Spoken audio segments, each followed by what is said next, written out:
Zdravím všetkých fanúšikov. Nachádzame sa na ďalšom podujatí na Jankovom vršku. Voči posledným pretekom trošku výhoda, že je krásne počasie. Samozrejme, tie ciele máme umiestniť sa čo najvyššie, hej, takže uvidíme. Teraz nastupujeme do prvého tréningu a uvidíme, čo sa nám podarí.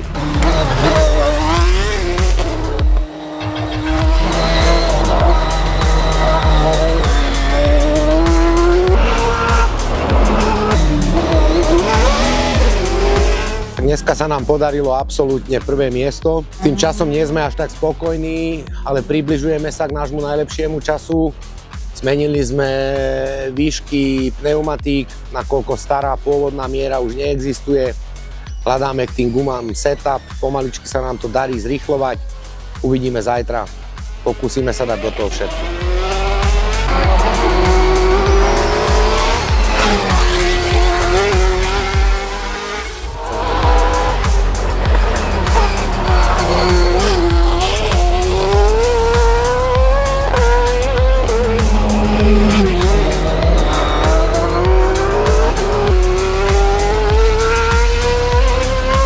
Dnešok sa nám podarilo zopakovať absolútne prvé miesto. V prvej ostrej jazde sme zatiahli, čo sa dalo, spravili sme si obrovský náskok, takže tú druhú ostrú jazdu sme išli na istotu, tak aby to vydalo na absolútne prvé miesto.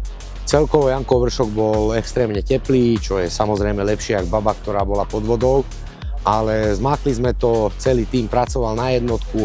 Mali sme aj nových zverencov v tíme, ktorým sa darilo veľmi skvelé na to, že boli prvýkrát na kopci, prvýkrát v aute, v živote predtým v tom nešli.